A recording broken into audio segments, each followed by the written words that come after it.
Good morning everyone, তোমাদের সকলকে জানাই অনেক অনেক ভালোবাসা। আশা করি সকলে ভালো আছো, সুস্থ আছো। আমিও ভালো আছি। আবার আরেকটি নতুন ভিডিও শুরু করছি। তো দেখো, এখানে আমাদের বাড়ির গাছপালা দেখাচ্ছি তোমাদের। তো বাড়ির উঠোনের সামনেই এই গাছটা আমাদের, তো সামনের থেকেই দেখাচ্ছি। বেশ ভালো লাগে, সাদা সাদা জবা ফুল ফোটে, সাদা সাদা টগর ফুল ফোটে। এবার দেখো, সরাসরি চলে আসলাম রান্নার জোগাড়যন্ত্র করতে। এমনি সকালে সব কাজকর্ম হয়ে গেছে, হওয়ার পর চলে আসলাম একদম ডাইরেক্ট রান্নাঘরে। এখানে আগেই আমি ইলিশ মাছটা ধুয়ে কড়াইতে নিয়ে রেখে দিয়েছি, কারণ এই মাছটা কাঁচাই রান্না করব আর ওই কড়াইটাতেই রান্না করব। তো আলাদা আর বাসন বানাইনি, এইভাবেই মাছটা ধুয়ে কড়াইতেই দিয়ে নিলাম, কারণ এটা সর্ষে দিয়ে ভাপা করব। তো এবার এক এক করে সব জোগাড়যন্ত্র করছি। দেখো, এই পাশে যে গামলাটা রয়েছে এর মধ্যে রয়েছে মাছের ডিম, আর এখানে আমি প্যাকেট থেকে লঙ্কা বের করে নিচ্ছি যতটা লাগবে। এই যে লঙ্কাটার মধ্যে একটু জল দিয়ে ধুয়ে নেবো। এবার এই মিক্সচার মেশিনে বাটির মধ্যে কয়েকটা লঙ্কা দিয়ে নিচ্ছি, কারণ এটা সর্ষে দিয়ে বাটা করবো। যে সর্ষেটাও আমি ঢেলে নিলাম। এটা যাবে হচ্ছে ইলিশ মাছে। এবার এটাকে সাইড করে রেখে দেবো। এবার দেখো, কুচিয়ে নেবো পেঁয়াজটা ছাড়িয়ে নিচ্ছি। পেঁয়াজ লঙ্কাটা কুচিয়ে দেবো হচ্ছে তোমার মাছের ডিমের বড়ার মধ্যে। আর কুন্দুলি ভাজবো, দেখবে আস্তে আস্তে তোমরা সব দেখতে পাবে, এক এক করেই বলছি। তো দেখো, পেঁয়াজটা কুচিয়ে নিচ্ছি। পেঁয়াজটা কুচিয়ে, লঙ্কাটা কুচিয়ে আমি মাছের ডিমের মধ্যে দিয়ে দেবো। ভিডিওটা কন্টিনিউ করতে থাকো, আশা করি তোমাদের ভালো লাগবে।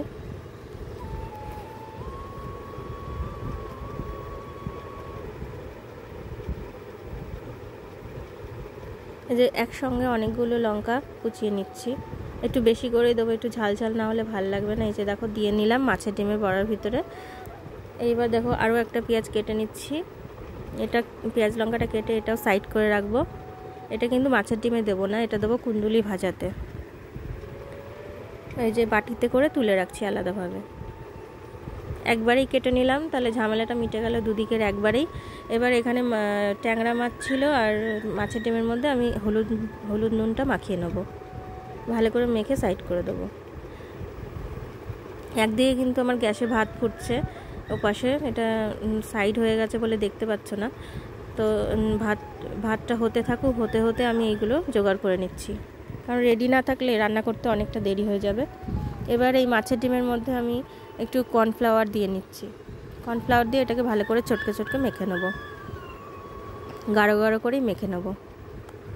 এটা মেখেও আমি রেডি করে নেব, এটা আগেই ভাজবো না, সব রেডি করে নিচ্ছি, তাতে রান্না করতে সুবিধাই হবে।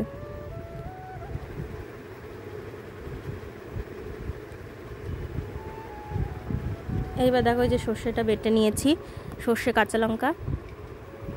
এই যে এদিকে দেখো, আমার ভাত কিন্তু ফুটে গেছে, আমি আস্তে দিয়ে দিয়েছি। আর এই পাশের গ্যাসে আমি তাওয়াটা বসিয়ে নিয়েছি, মাছটা ভেজে নেব।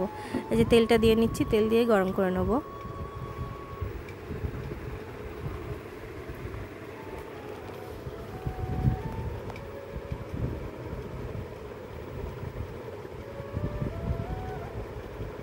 এবার মাছটা ছেড়েও দিচ্ছি তেলের উপরে, মাছটা ভেজে নেব। এটা দেখে কাতলা মাছের মতো লাগছে, কিন্তু এটা কাতলা মাছ নয়, এটা একটা ট্যাংরা মাছ। প্রথমে আমিও কাতলাই ভেবে রান্না করেছিলাম, কিন্তু পরে জানতে পারলাম এটা ট্যাংরা মাছ ছিল।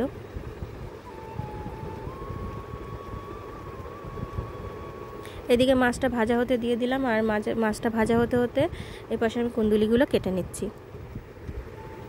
দেখো, বসে থাকলে তো হবে না, এক এক করে এক একটা বসিয়ে এক একটা কাজ রেডি করে নিতে হবে, তাহলে তাড়াতাড়ি হবে। নাহলে এত পদের রান্না এত তাড়াতাড়ি করতে পারবো না। তার জন্য আমি একদিকে বসিয়ে দিই, একদিকে কাটতে থাকি বা বাটতে থাকি আর একটা রান্নার জন্য।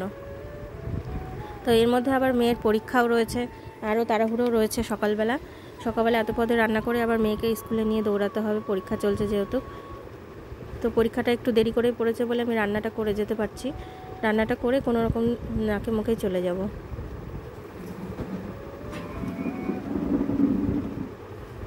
তো দেখো, এক এক করে সব কুন্দুলিগুলো আমি কেটে নিচ্ছি। অনেকে এটাকে কুদ্রিও বলে, আমাদের এখানে কুন্দুলিই বলে, তো আমি কুন্দুলি বলেই জানি ছোটো থেকে।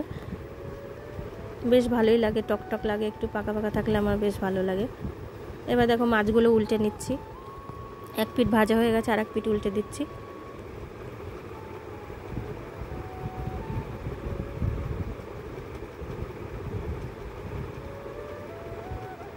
এই যে দেখো কুন্দুলিগুলো কাটা হয়ে গেছে, সেটা তোমাদের দেখিয়ে নিলাম।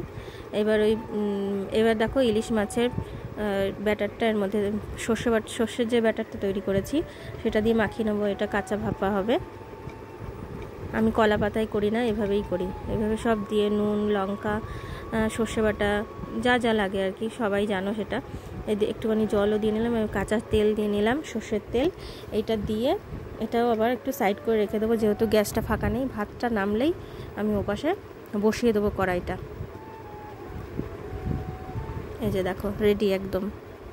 এই যে পেঁয়াজ লঙ্কাটা কুন্দুলির ভিতর দিয়েই নিলাম, একবারে রেডি হয়ে রইলো। এবার দেখো মাছটা ভাজা হয়ে গেছে, আমি মাছটা এবার এক এক করে সব তুলে নিচ্ছি। ভাতও প্রায় হয়ে এসেছে, ভাতটা আর একটু হবে।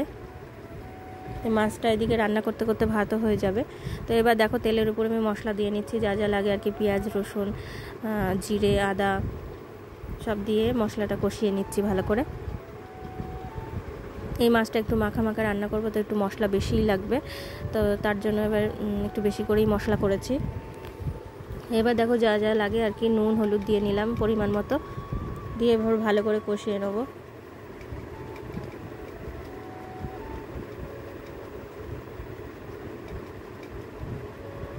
এই যে ভাতটা প্রায় হয়েও গেছে, আর একটু হবে বলে আমি ছেড়ে দিলাম।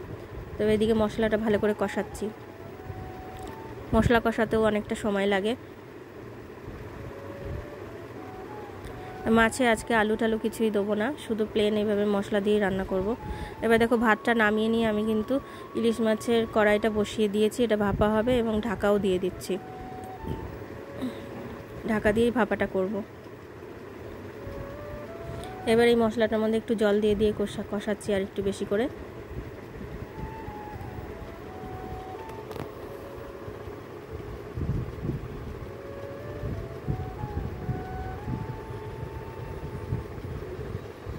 এবার মশলার মধ্যে জলও দিয়ে নিলাম, জল দিয়ে এবার মাছটা দিয়ে দেবো। সব মাছগুলোই দিয়ে নিলাম, দিয়ে এবার একটু ফুটতে দেবো।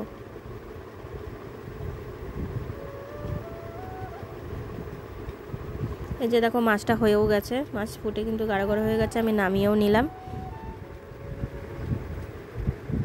এপাশের ইলিশ মাছটাও হয়ে গেছে, একটু লেগে লেগে গেছে, আমি ঠিক ছাড়িয়ে নেবো, অতটা তলা ধরেনি। তো ওইদিকে ইলিশ মাছটা নামাবো, তখন তার আগে আমি এটা এই যে কুন্দুলিটা ভাজা বসিয়ে নিলাম এপাশে, মাছটা নামিয়ে দিয়ে। এই যে কুন্দুলিটাও ভাজা হয়ে গেছে, এবার ওপাশে বসিয়ে দিয়েছি তাওয়াতে মাছের ডিমের বড়াটা। এবার দেখো বরের জন্য ভাত মেখে দিচ্ছি, টিফিনে দিতে হবে দোকানে, আর এই যে মেয়েকেও দিয়ে দিলাম। আর ভিডিওটা এই পর্যন্তই, দেখার জন্য অনেক ধন্যবাদ।